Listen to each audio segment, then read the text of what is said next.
Hello, and welcome to our distinguished lecture series, which is a new initiative of the Nevada Global Business and Economics Lab, or NV Global for short. This new lab is placed in the University of Nevada, Reno College of Business. It is my pleasure to have Dr. Vito Tanzi today in our first distinguished lecture conversations. Dr. Tanzi will give the first tax policy lecture on Thursday, March 4th at 10 a.m. Pacific Standard Time. His lecture is titled, Does the World Need a World Tax Organization? Dr. Tanzi, thank you for joining me virtually today. We look forward to your lecture, of course, but I'd like to take this opportunity so that we can learn about you first. So my first question would be about yourself. So can you tell us a little bit about yourself, your background, your education, and of course, like your career with accomplishments? Yes, well, first of all, it's a pleasure. I had the pleasure 3 years ago to be at the University of Nevada during the meeting of the International Institute of Public Finance, of which I was a president for 4 years in the early 90s, which my presidency, by the way, included also a meeting of the IIPF in Istanbul, which was really very, very interesting in many ways. But anyway, I'm happy to be here. I was, in terms of background, I was born in Italy, and I spent the first 20 years of my life in Italy. Then I came to the United States to study. I think I studied first at George Washington University in Washington, where I got a BA in 1959. That's a long time ago. And then I got a master's degree in 1961. Then I went to Harvard for PhD. And Harvard, after you pass the comprehensive, gives you an MA also, because many they don't have a master program, and many people go for the PhD, never write a dissertation. So that if you pass the comprehensive, you get a second master. So I got a second master program in '63, and then I finished my PhD. And I finished it in '66, but the graduation was in '67. So this is as a kind of academic background. When I was at George Washington, I was lucky in several ways. One way was that I ended up studying with a very prominent German refugee, was Gerald Kolm. He was a very important public finance scholar at the time. He had written several books, and he was also head of a foundation in Washington called the National Planning Association. And so I studied with him, and perhaps because of him, I became interested in public finance. In fact, I did my master thesis with him on the expenditure tax. Also, I was lucky in Washington because when I finished my BA, immediately after finishing my BA, I was recommended by one of my professors who was quite prominent at the time. He had a high position in the U.S. Treasury. His name was Wilson Schmidt, to work for a Senate a study in the U.S. Senate, which was a 6 month study, which included some very prominent economists, which were brought there for the short period. Griffin was very prominent at the time, John Kerrigan, and some others. They were doing a study on the competition between the U.S. and Russia. This was the time of Sputnik, time of, was when Russia was doing very well, was growing very fast, he had developed hydrogen bombs. And so there was a lot of concern in the US about this rivalry. And this group did this study, which was published as a study headed by this professor at Harvard, who at the time was the youngest economics professor at Harvard. It was by coincidence, was another refugee from Germany. His name was Otto Eckstein. He was the one, he created Data Resources Incorporated. At the time, he was very young, but at the time, there was already talk that he would get a Nobel Prize. Unfortunately, he died relatively young of lung cancer. No, so, but he was the head of this study group in the Senate. And so I came to know him. And then when I went to Harvard, also I became his assistant and I wrote my dissertation with him, you know. And this was the second German refugee. A third German refugee also played an important role in my life by coincidence. You know, this was pure coincidence, and was somebody who became a very prominent was Richard Musgrave. Richard Musgrave at the time was teaching at Johns Hopkins University. And since I became interested in public finance, my professor, Gerard Kolm, the first professor that I mentioned, he recommended me to go to Johns Hopkins. I applied and I got a scholarship there. But then when I was just making the final decision, Gerard Kolm called me and he said, you know, I was informed that Musgrave is leaving Johns Hopkins and is going to Michigan. So at that stage, I had to revalue what to do. And I had been accepted by Harvard, but without a scholarship. So I had to decide what to do anyway. I did go to Harvard. And by the time I was writing dissertation at Harvard, Musgrave had moved from Michigan to Harvard. So I ended up, you know, doing my dissertation with Otto Eckstein as the first reader, and Richard Musgrave as the second reader of my dissertation. So I became very much interested in public finance.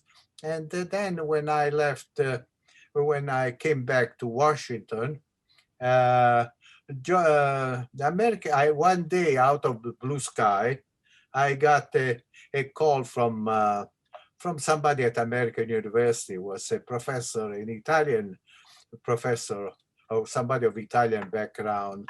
And he was quite well known at the time in monetary economics. Anyway, he called me and he said, would you like to come to teach at American University? They were willing to give me immediately tenure and associate professorship.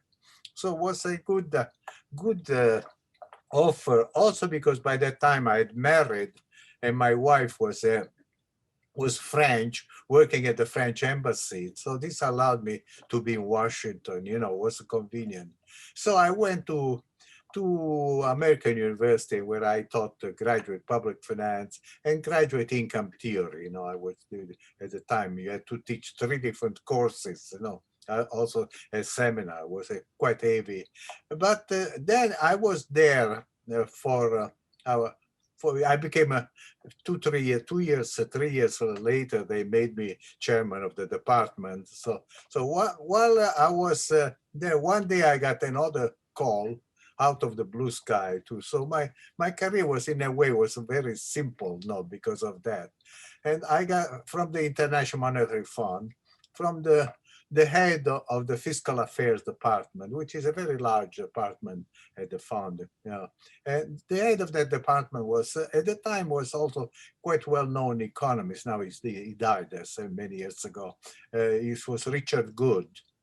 Richard Good, he had written a couple books, an important book, one on corporate income taxes and one on personal income taxes.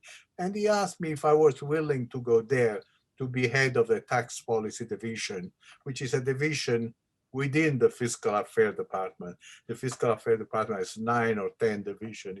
It's a very large department.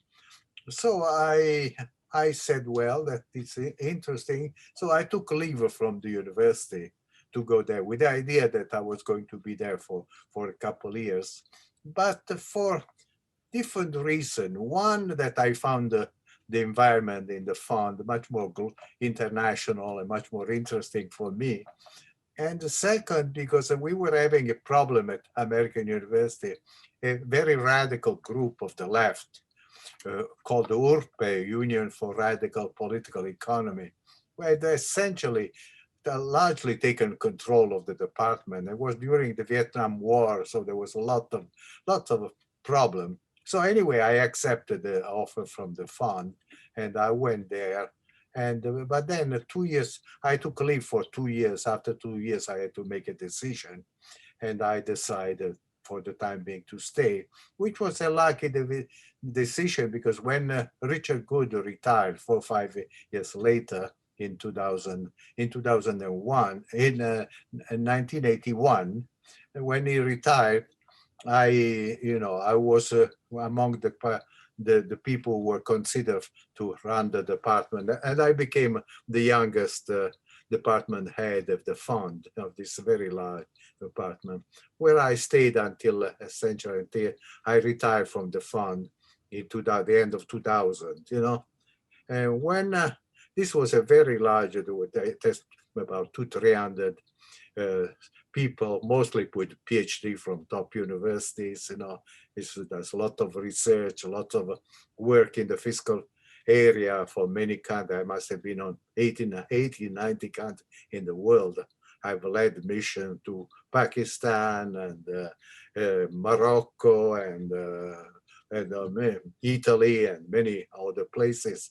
And and during that period, was very busy, was a very, it's a large apartment, but I remained very productive. And so I continue to publish a lot, over the years, I was interested in various things. At the beginning, early in the 70s, because I was working at the time on Argentina and Brazil, which had high inflation. I did some work on the relationship with inflation and taxes. That's where I did some work which created the Tanzi effect. If you go to Wikipedia, there is a Tanzi effect, which was interesting. It was clearly the impact of money growth on inflation. Now there's all this controversy at the moment whether growing money has no impact on inflation, which is I'm highly skeptical. Anyway, so that was one area where I did some work. I became very interested in the underground economy. I wrote one of the very earliest paper, which was very cited, on how to measure the underground economy. Eventually, I became very much interested in economics of corruption. So I did quite a few papers on the economics of corruption. Then I became interested in the economic role of the state. And so I've written at least 3 books and several papers on that. Anyway, when I retired from the fund, immediately I was offered a position at Carnegie Endowment for International Peace in Washington. It's a think tank in Washington. I was a nice offer, very, very convenient, right in the middle of Washington, next to Johns Hopkins, Brookings, and so it was very pleasant. And I thought I was going to spend the rest of my life in this place, doing research, which I had always wanted to do. I always had the desire to have more free time to do research, although I'd always done it, but was always done on weekends, late at night, stealing time from my children and my wife. So that I went there, and I was there for 5 months. Then one day, out of the blue sky again, I got a call from from Italy, from somebody who told me, we are going to run in the election. We think that we're going to win. If we win, are you interested to be part of the Italian government?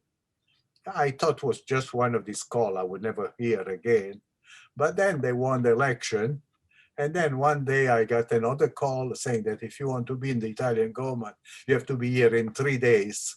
So that determined my next. So it was interesting, at that time, I thought that I would see how government worked from inside and rather from outside. I always work for government, but always from outside rather than from inside.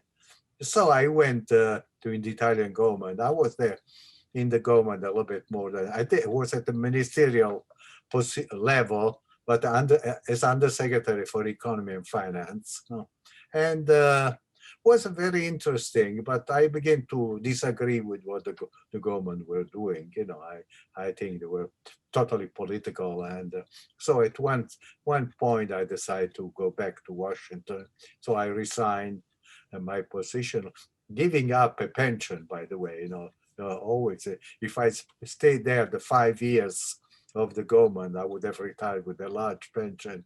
I had to give it up. Anyway, I went back to Washington. And from that time, I've been essentially a freelance.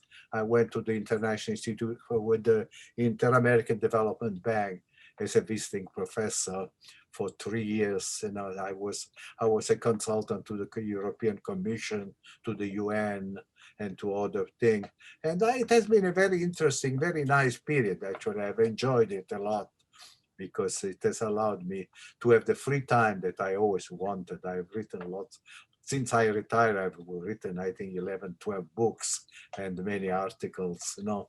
And that essentially, in a nutshell, to conclude, in the more recent years, I've been mainly interested in this issue of the role of government in the economy, you know. And perhaps I should add a couple of comments which may be interesting in this. I started by being skeptical of a role of governments, you know. And in fact, in a book that I wrote with somebody who became was the assistant to Schäuble, the Minister of Finance of Germany. And then for a while, he was the Deputy Secretary General of OECD, Ludger Schucknecht. I wrote a book with him in 2000, and we argued that government should never spend more than 35% of GDP. Otherwise, they're taking too much from the private economy.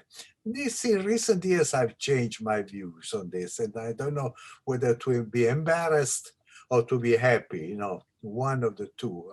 I mean, Keynes once pointed out to somebody who accused him of having changed his view. He said, well, if I have new evidence, what do you do? You know, he said.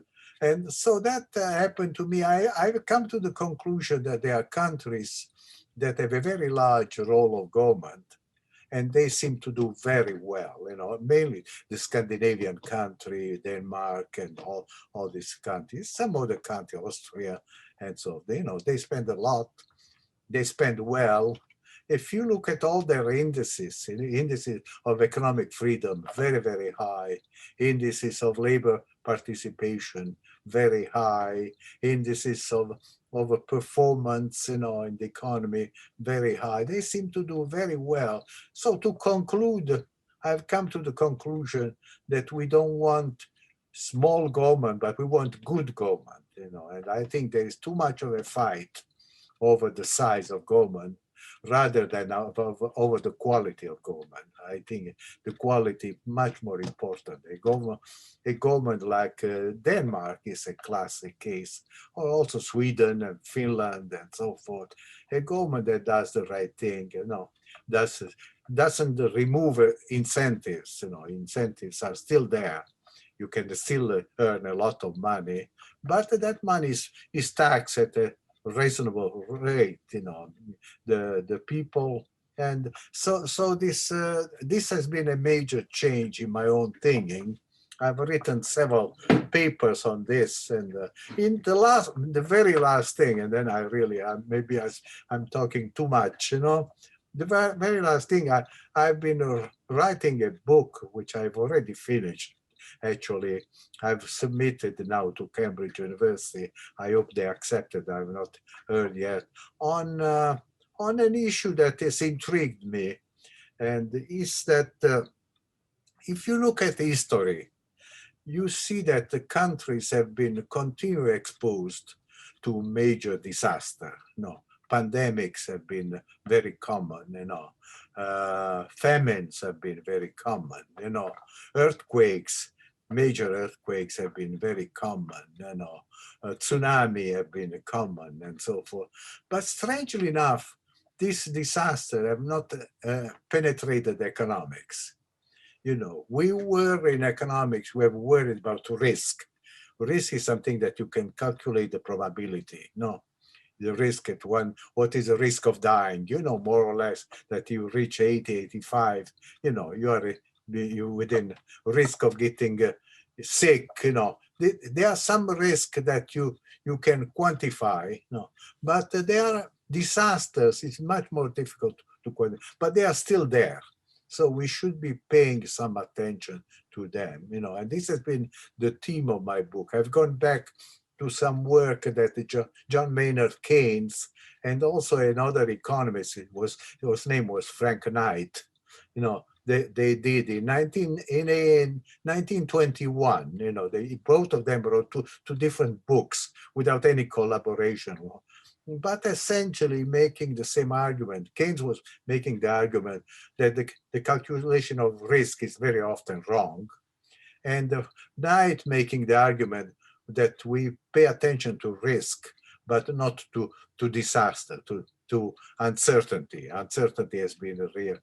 So this book that I've written has dealt with these issues, bringing the question of global warming, you know, that global warming is a slow developing disaster. No, there's a very little doubt now. There's a lot of data and lot that, you know, if we don't do something about it, you know, hundreds of years from now, we might have a major disaster. If you see what has happened in Texas, you realize, you know, what can happen. So there are a lot of evidence of that. So that this has been the theme of this book. I think it's an interesting book. It's very different from what I've written before.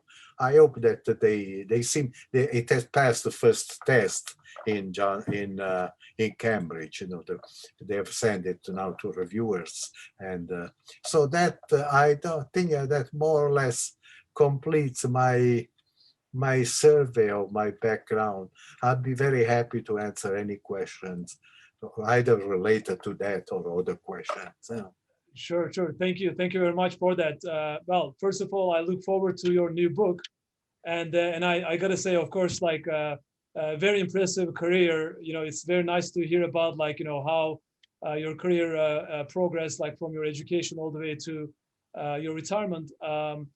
Now we will come back to you know, both the your career and your writing, but I want to ask something else. Kind of like going back to your education, I really want to ask, like, what attracted you to economics in the first place, and also a related thing, what attracted you to specifically to public finance as an area of study and an area of research, and for you also policy work later on. So if you could, yeah, these are a good question. When before I left Italy, I had finished high school, you know, and the least, and I had started university. You know, and the first year I had gone to the university, I started the law. You know, but in the law school in Italy, you always study economics, some economics. So in the first year, I had taken some courses in law and some courses in economics, and I found economics very interesting. You know, so when I came to the U.S. and I had to make a choice. It seemed to be a logical choice at the undergraduate level to study economics. But then when I went for master's, as I said, probably a major factor was this German professor, Gerhard Kolm, you know, who was very prominent at the time in the public finance area. And I wrote a thesis with him, a master thesis. And so he probably had a lot of influence on me. You know? So I had a European influence, and maybe I should make the point that Europeans were always a little bit more favorable to the role of the state, unlike the Americans. American, very often, they saw the state as the enemy, you know. I mean, if you look at the work of James Buchanan and people like this, the state was always, you know, and so that this probably had also some influence on my own thinking. Oh, maybe one final thing, in Italy, there is an Italian there was an Italian school in the 19th century, which called the Scienza delle Finanze, which was a particular school that studied public finance, gave a lot of importance to public finance, possibly because Italy had been unified in 1861 by a small state which was more French than Italian, Piedmont, the state of Piedmont, where the official language was French, and Italy had been unified by these states. These were people that then went to the rest of Italy. They took over the administration. Many of them could even speak Italian. They spoke this kind of Creole, which was half French, half Italian. So that has an influence on the attitude of people vis-a-vis the state. The state came to be seen as both the enemy, but also the solution to all problems, because Piedmont was a very centralized state. You needed permission for anything. So this is the view that people introduce in all the parts of Italy, that whatever you need to do, you need the permission of the state. At the same time, the state becomes an obstacle. And this has affected the development of Italy probably up to today. That's, Great, thank you. Another question is about your transition. So you are someone that started in the academia. So you were a professor at American University, and you've been a department chair. So like you've been a researcher. Of course, you taught classes, and you also provided service to the university and the academia. And then you transitioned to a different position at the International Monetary Fund. So, and then I should also add, later, to the Italian government. So, can you tell us about how the transition was? There must have been challenges, and maybe you can also talk about it as, kind of a career advice, for people who may be thinking about doing the same thing, in the future. Yeah, well, governments include, first of all, was not a national government, when I was International Monetary Fund, which was, 180 countries. So I had next to me, I had the people from Turkey, from Italy, from France, from the UK, from Nigeria, and all this. So this was a part which attracted me a lot. Second was that it was in a way, a very academic department, where you have the combination of academic work and real work. You would go to mission to Pakistan to advise the Pakistani government on a tax reform, on a budget reform. You had to wait to write longer reports, technical reports, which were really the application of economics to real life problems. So this was an attractive part, the travel, but it was not boring, it was always. The second part, maybe I should give you a little bit of a background. If you go to the IMF, there are two kinds of departments in the IMF, one is what are called the area departments, which are department which deals with the area of the world. You have a Latin American department, European department, Middle Eastern department, and so forth. This department deals with the daily-to-daily relationship with the countries that belong to that department. So it's a work that includes less research and more day-to-day practical work. Then there are what are called the functional department. You have central banking, research, you have fiscal affairs, and so forth, which are more research department, with also the addition of some practical work. But the research is always central, So in the department where I was, we produce a lot of research paper per year. People were always expected to do. Most people, not all, we had some people who were the more practical people who would go to a country simply to advise the country how to introduce a value-added tax and things. With the more traditional public bureaucrat, but there were many of those would combine so I didn't find the difference. The main, and by the way, in the fund also there was an institute of the fund where we had to do teaching to people who came from countries all over the world, you know. So the teaching never disappeared, you know, was part of it. And from my own point of view, was an ideal combination because I was interested in research. I always enjoy teaching, but I always enjoy, you know, the occasional chance of going to Argentina, or going to Morocco or to Turkey to advise. And so I don't know whether that answers your question. Yeah. No, it does. And I'll say it's like teaching research service, just like academia, right? Yeah, So so anyway, maybe the part that I did not answer, you know, a student, a graduate who goes, you know, they should be careful if they go into the government to see what part of the government. If they have any interest in research, you know, they should go to a part where that takes place, you know, but there are parts of the government where, you know, you just keep track of numbers and things like this. So the particular place is important, you know. right, the type of work that you do is very important, like in a position like that. Yeah, right. Yeah. So, do you have any other, you know, career advice to like students, like young economists or like senior economists? And I also want to ask you about your writing because you're a prolific writer. So you've written a lot of books, more than I think 20 books in total. And I have quite a few of them in my library here, and I've used in my classes.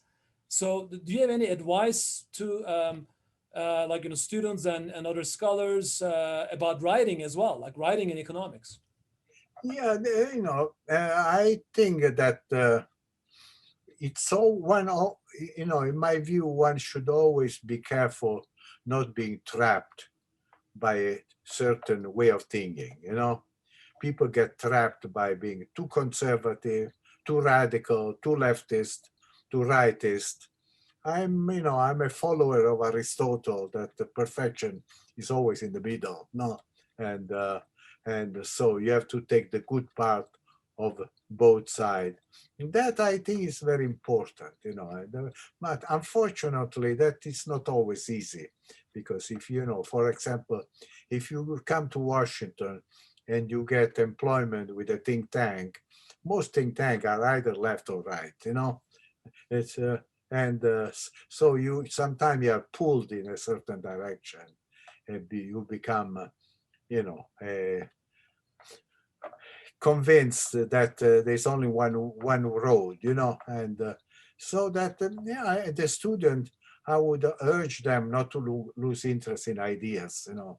I think in today's economics, we are too obsessed with techniques and not with ideas, you know, and that is a criticism that I have of economics, you know, that another advice is to pay attention to economic history. I've become more and more convinced as time passes that you cannot really understand economics without understanding history. No, in one of my book, I criticize Solow, was an economist that I admired. You know, I like him, a lot of his work. But at one point, he wrote that economics should be like a machine. You know, you put something in, and you should be able to calculate exactly what comes out. Well, depends on history. You know, sometimes what works in under a historical context doesn't work in a different historical context. So those are the elements I would recommend students not to lose interest in ideas, not to become obsessed with a certain school of thought, and continue paying attention to economic history. No. That's great advice. I really like that. And I agree with you completely on those. Dr. Tanzia, thank you very much for that advice and for participating in our distinguished lecture conversations. I look forward to your lecture on the March 4th. Thank you for inviting me. No. All the best.